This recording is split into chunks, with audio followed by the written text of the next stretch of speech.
ensina-nos a contar os nossos dias de tal maneira que alcancemos corações sábios. Então, nessa manhã, eu quero fazer um pequeno bate-papo com o pastor Martins, antes de propriamente entrarmos na mensagem, né? O pastor Martins, ele, na verdade, serve a Deus há mais de 70 anos, 64 anos só no ministério, né? Aqui no litoral, né? Então, pastor Martins, queria que o irmão me dissesse qual foi e tem sido o ideal da sua vida. Pregar o Evangelho, servir as igrejas e pregar o Evangelho. Esse foi desde o começo, quando se converteu? Isso, assim que me converti, o meu maior prazer era pregar o Evangelho. Quando foi que o senhor se converteu, pastor? Lembra o ano, o dia? Me converti em 1930. Com quantos anos? 19 anos. Pastor Martins, a partir dali que houve a conversão, Deus colocou então no seu coração como ideal de vida pregar o Evangelho, é isso? O que o senhor tem feito para alcançar esse ideal na sua vida? Eu, no começo, tinha muita preocupação com a questão do sustento. Minha família é muito pobre e eu achava que eu teria que angariar um sustento para eles. Então isso me atrapalhou um pouco. Isso me atrasou. Depois eu entendi que Deus, esse não era o propósito de Deus. Deus estava me chamando, mas me chamando de um modo insistente. Eu fazia uma proposta para Deus para continuar trabalhando como eu estava, dando mais um dia por semana, e que eu não viesse estudar para não assumir pastoral ministério. Mas Deus não concordou. Cada proposta que eu fazia caía por terra. Eu orava num campo, levei uns 6 meses orando 1 hora de joelhos só sobre isso. E terminei me rendendo, porque Deus não desviou o seu propósito. Até que uma carta do missionário Dito, aliás, 3 cartas do missionário Dito, eu não respondi as 2. E eu um dia, orando, disse a Deus: Senhor, eu dou mais um dia do meu trabalho, eu era comerciante. Eu dou mais um dia do meu trabalho, ao teu trabalho, se tu me deixares. Se eu não receber mais uma terceira carta, as 2 primeiras eu não respondi. Se eu não responder, não receber a terceira carta, no mesmo teor, então eu sei que tu aceitaste a minha proposta. Se eu receber, eu sei que tu não aceitaste, e eu irei. Daí uma semana eu recebi a terceira carta sem resposta. Aí eu arrumei. O problema maior para mim foi 2 problemas: deixar a minha mãe sozinha, deixar o meu sócio. Nós éramos sócios com o pastor. Depois também o pastor Rodrigues, ele não era pastor. Ele era um crente como eu, membro da igreja. Éramos sócios no comércio. Tínhamos uma casa de negócio lá em Alvorada. Um dos problemas meus foi que o Rodrigues não queria que eu saísse. Ele me disse: o que é que eu vou fazer sem você? Você é o vendedor. Eu não tenho vocação para venda. Eu trabalho com a escrita, você trabalha com a venda. Se você sair, o que é que eu vou fazer com esse grande estoque? Mas eu tinha orado, eu tinha dito a Deus que eu vinha. Eu Rodinei, você me perdoe, mas eu já disse a Deus que vou e vou mesmo. Você faça o seguinte: ore a Deus e faça o que quiser da casa de comércio, do estoque.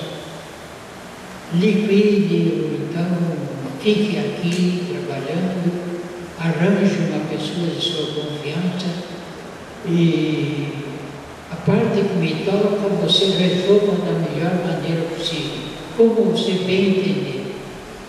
Aí, ele de jeito nenhum concordou. Mas eu disse, não adianta você insistir, porque eu já tomei a decisão e eu vou. Aí, dia 28 de dezembro de 1939, eu arrumei a mala e vim embora para Curitiba. Estou por aqui até hoje. Nesse período, depois ele foi estudar no Rio de Janeiro, depois veio para cá, né? O pastor já falou sobre os obstáculos que ele teve para alcançar esse ideal, né? Porque, pela sua palavra, nós podemos entender que tanto a preocupação com o sustento da mãe, como também com a sua vida profissional, foram áreas que estavam como empecilhos para que ele pudesse atingir o ideal que ele tinha colocado no seu coração. Qual é o conselho que o senhor dá para os jovens de nossa igreja para que possam fazer ou alcançar o ideal de vida para eles? A gente aprende durante os anos que vive. Quanto mais idoso, mais aprende. Eu aprendi nesses últimos tempos coisas que eu jamais imaginaria. Eu passei por fases difíceis na minha vida, dificílimas. E eu ficava desapontado. Uma vez em Curitiba, eu já estava no 3º ano, eu arrumei minhas malas quietinho, sem que o diretor soubesse, para vir embora. Porque eu estava sem dinheiro e tinha só uma pratinha de 12 mil réis e eu tinha que pregar em Pirapara. E havia um propósito da estrada eu já esqueci o nome do plano da estrada, mas eu, por exemplo, pagaria R$1,80 para ir e voltar a Pirapara de Curitiba. E eu só tinha aquela platina, não tinha mais nada. E o bilheteiro era um daqui de Paraná. Ele estava lá, ele não era sério. Ele estava lá, ele gostava de ficar com troco. Aí eu pedi uma passagem daquela excursão. Pedi uma passagem de excursão para Pirapara, ele me deu, carimbou, me deu. Eu dei os 12 mil réis e fiquei esperando o troco, porque era o único dinheiro que eu tinha, era esses 200 réis, para comer um sanduíche. E ele, quando me viu esperando, empurrou a pratinha do meu lado e puxou a passagem. Como quem disse, eu não dou os 12. Aí o recurso que eu tive foi empurrar a prata para ele e pegar a passagem de novo, sem dinheiro. Isso foi no sábado. Passei o domingo inteiro sem comer coisa nenhuma. Interessante, ele já gostava de mim. O trabalho ia bem em Pirapara. Eu era evangelista lá. E os irmãos acreditam que ninguém me convidou para tomar um café ou para comer alguma coisa, ninguém. Quando eu terminei de pregar, o povo foi todo embora, eu fiquei sozinho. Aí fui para uma praça lá e sentei.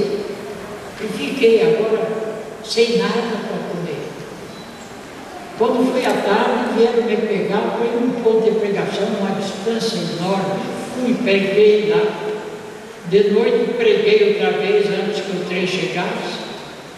Fui para Curitiba com o propósito de desistir, de vir embora. Eu ainda podia voltar a negociar, eu tinha um ramo de vida regularmente bom. Aí comecei a arrumar minha bagagem secretamente, que ninguém percebesse. Então eu pus a mala debaixo da cama e comecei a dobrar minha bagagem e pôr na mala, que era meu, e eu compro secretamente.